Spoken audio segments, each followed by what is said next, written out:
August 22nd, 2021, the Maersk Essex pulled away from berth 402 at the port of Los Angeles, California.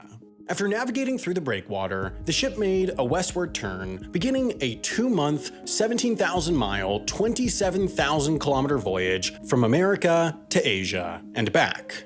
This is, in the context of today's ocean shipping industry, a rather unremarkable journey on a rather unremarkable ship. Just 15 years ago, though, the Maersk Essex would have been truly extraordinary. You see, the Essex boasts a capacity for 13,092 20-foot containers, or TEU, 20-foot equivalent units. In 2006, the Zin Los Angeles entered service with a capacity for 9,600 TEU. This was heralded with proclamations of a new era for shipping, as the Zin ranked as the single largest container ship sailing the oceans. In summer 2021, though, the Ever Ace took its maiden journey from Asia to Western Europe with a capacity for 23,992 TEU, 2.5 times more than the largest ship of a decade and a half ago. As a point of comparison, that means this one ship could carry every single container the 100,000-person nation of St. Vincent and the Grenadines received in 2020 at once, and then add Bermuda's annual container traffic on top of that. Now, this trend towards larger and larger ships is indicative of another major trend in the shipping industry: consolidation. Recognizing the incredible economies of scale in an industry founded on the principles of economies of scale, the largest container shipping lines recently worked to reap a cost advantage that their smaller competitors could not by aggregating a larger quantity of containers onto fewer ships. This is both a cause and effect of the fact that in 2000, the top 10 shipping lines controlled 51% of the global market, but now they hold 85%. Bolstered by historically low shipbuilding costs, Maersk, MSC, Evergreen, and others elected to order these new behemoth ships rather than buy or renovate used ships to operate on their busy Asia to Europe and Asia to Western North America routes. So a 13,000 TEU behemoth like the Essex, a record breaker in the wrong year, is now but a rather unremarkable workhorse of a ship fixed on a regular route from Los Angeles. After an uneventful 10 days traversing the Pacific, the Maersk Essex stopped at its first port of call, Yokohama, Japan. The stop lasted 8 hours as cranes unloaded containers from the Americas, then loaded more bound both east and westward. Soon enough, though, the Essex pulled in its lines, thrusted away from the dock, and carefully navigated its way out of Tokyo Bay. Once it reached open water, however, it actually slowed down slightly, for rather strategic reasons. You see, in 2008, in the early days of the financial crisis, shipping lines faced a perfect storm of circumstance. Shipping demand was rock bottom, and fuel costs were sky high. The lines had to innovate to survive, and so a working group at Maersk came up with a stunningly simple proposition: just go slower.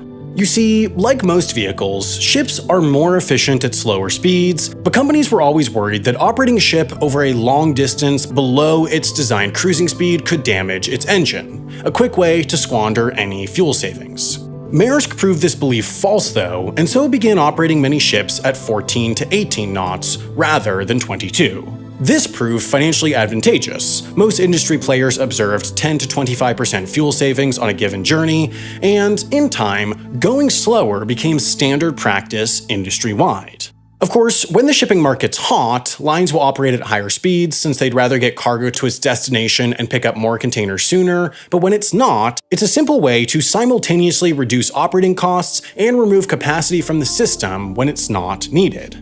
This is exactly what the Maersk Essex did after leaving Yokohama. With no need to get to its next destination quickly, it reduced speed all the way down to 12 knots as it meandered through the East China Sea, which doesn't seem like it'd be a notable practice, but slow steaming has been one of the most significant industry innovations of the 21st century. Given the slow pace, it took 5 days for the Essex to arrive at the port of Xiamen, China, where it sat for some 36 hours as thousands of containers were unloaded.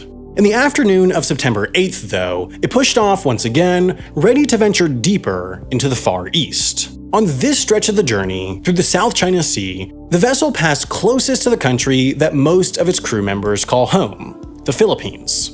You see, with few labor laws regulating who can work on ships sailing in international waters, it's only natural that cost-conscious shipping lines look for staff from the lowest cost of living countries. In short, they look for those that they can pay least. Arising from a mix of culture, tradition, and education, the Philippines has established itself as the single largest source of maritime labor in the world. Some 77% of ratings, unlicensed, low-paid junior mariners that assist with some of the most physically demanding tasks, are from the Philippines. Overall, the industry, unperturbed by national boundaries, is incredibly international. A Danish-owned ship will be built in South Korea, registered in Panama, captained by an American, and crewed by mariners from the Philippines, India, Bulgaria, Russia, and beyond. The westernmost point of the Maersk Essex journey was here, the port of Vung Tau, Vietnam. It tied up to its dock on September 10th. These brief port visits offer most crew members some rare moments of continuous free time. As the cranes handle the work of loading and unloading the ship, the crew is typically allowed to leave the ship, see the sights, experience some nightlife, so long as they're back on board in time. However, because of the border restrictions imposed by many countries in response to the COVID-19 pandemic, this practice of brief short visits to foreign countries has become impractical or impossible, further toughening an already difficult style of life. So, after its 44 hours physically, but not practically in Vietnam, the Essex started spinning its propeller once again on September 12th, and the crew members went back to an endless routine on an endless ocean. Now, some of Vietnam's primary exports include shoes, clothing, and textiles. These are, typically, not very price-dense products. For example, a box of cheap shoes takes up a good amount of space, but might only sell for $20 in the US. However, the fact that a company can manufacture shoes in Vietnam, ship them across the world to the US, and still turn a profit on a $20 sale price is indicative of just how unbelievably inexpensive ocean shipping is on a human level. Before the tumult that COVID brought to the industry, shipping lines typically charged about $1,000 to carry a 20-foot container from Asia to the US. That 20-foot container could hold some 3,500 shoeboxes, meaning the cost to transport a shoebox 8,000 miles or 13,000 kilometers across the world from a port in Vietnam to one in California was about 30 cents. When people talk about ocean shipping enabling globalization, this is what they mean. The fact that transporting a shoebox quite literally to the other side of the world costs less than a single McDonald's chicken nugget means that location and distance are hardly factors in today's world of manufacturing. The Maersk Essex's next stop was Hong Kong, where it docked at the Kwai Tsing container terminal for 32 hours between September 15th and 16th. It then took a slow, meandering path around the territory, dropped anchor for 24 hours, then worked its way into the port of Yantian, located near the factories of Shenzhen. Now, with its capacity for 13,092 containers, there are, of course, 13,092 different spots where a container could go on the Maersk Essex. Naturally, in practice, it's far from random. Complex, expensive computer programs crunch a huge variety of factors to spin out the ideal storage plan for a given journey.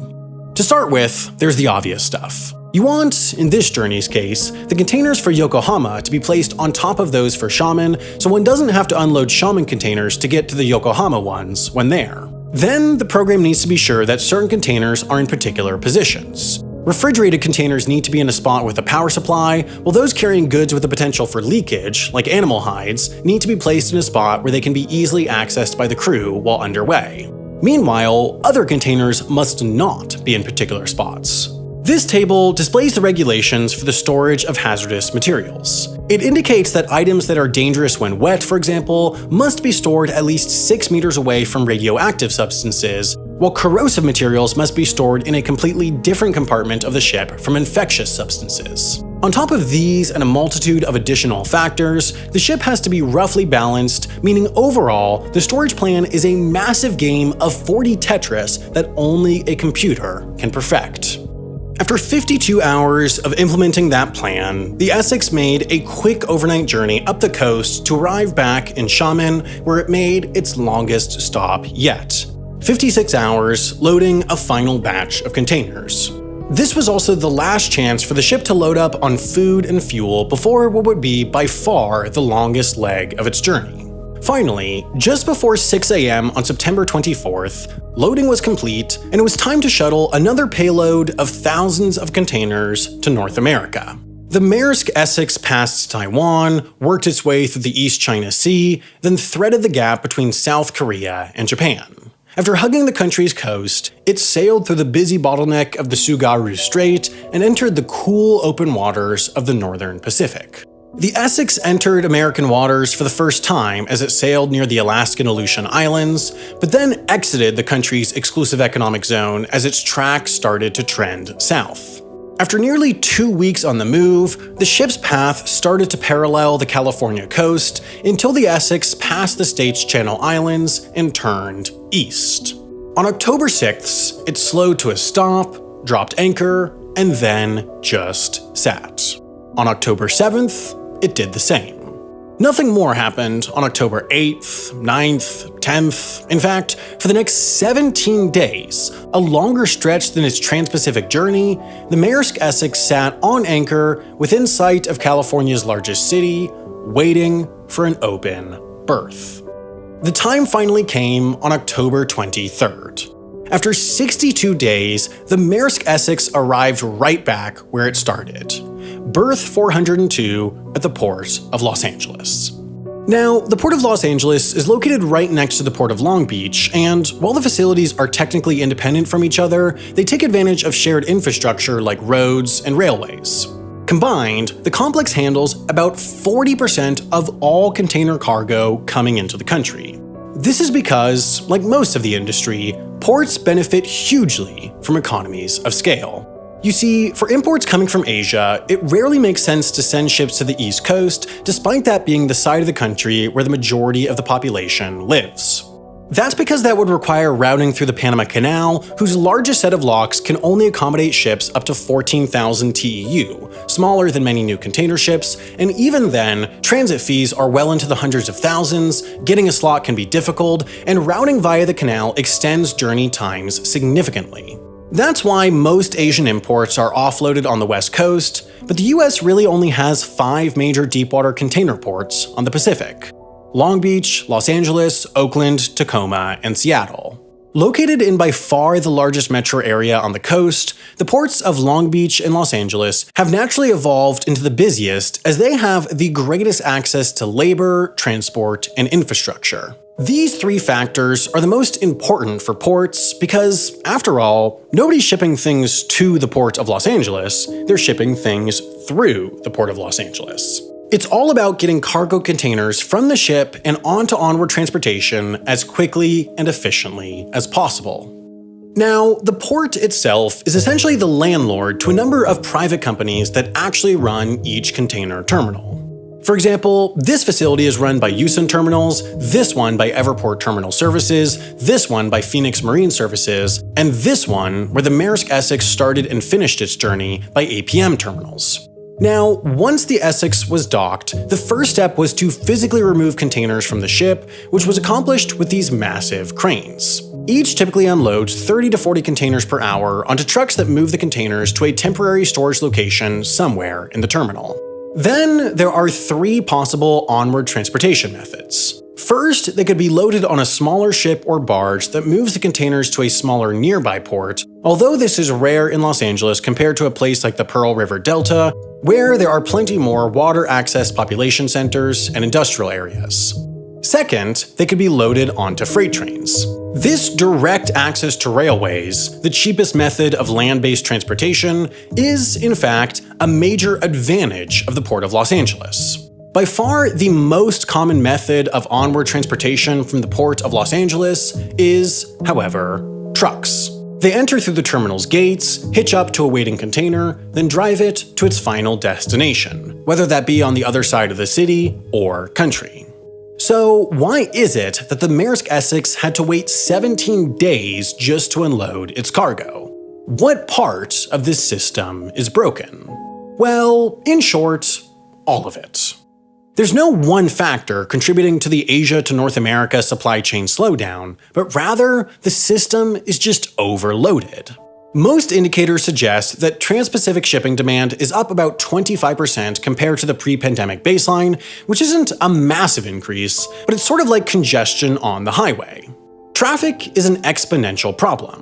When one lane is closed on a busy 4-lane highway, your journey takes more than 25% longer. Stopping and starting takes time that adds up and slows the overall flow down exponentially. This is why ramp meters work. They prevent excess traffic from entering a highway, keeping it at capacity and flowing freely, so even if it takes longer to get on the highway, each person's overall journey time is less. It's the same situation with ocean shipping. It's a system with a capacity, so when it's overloaded by 25%, the slowdown is more than 25%. Once a container is offloaded, it's placed into a sprawling terminal filled to the brim. With an increase in traffic, more trucks than usual are waiting in line to get through the terminal gates to pick up their cargo, which means picking up a container takes longer, which means a truck can't get back to the terminal as quickly, which means there are fewer trucks available to pick up containers, which means more and more containers stack up in the terminal. With containers leaving the port less quickly, there's less space for new containers, which means it takes longer to unload ships, which means ships are having to wait longer to get into the port, which means there's less shipping capacity since journey times are longer and ships can't get back to Asia to pick up a new load as quickly. Meanwhile, all the congestion means that terminal operators are restricting or prohibiting shippers from sending empty containers back to Asia, which means that shippers in Asia are struggling to find containers to use, which means that they're having to buy new containers, which pushes up their shipping costs. And then all this supply chain chaos means that shippers are sending goods earlier, which increases demand, which furthers the supply chain disruption. It's not so much a vicious cycle as a vicious web. Chaos compounding chaos. This is what happens when disruption hits an industry designed to be extraordinarily standardized. A system so reliant on economies of scale that the world's largest economy has to rely on 5 interface points with the world's largest manufacturing hub. It's a perfect system, a system responsible for many of the revolutions of the last century, but systems reliant on perfection are those most vulnerable to disruption. For now, though, the cogs keep turning. The Maersk Essex is out there, somewhere between California and Vietnam, shuttling another load of containers from continent to continent.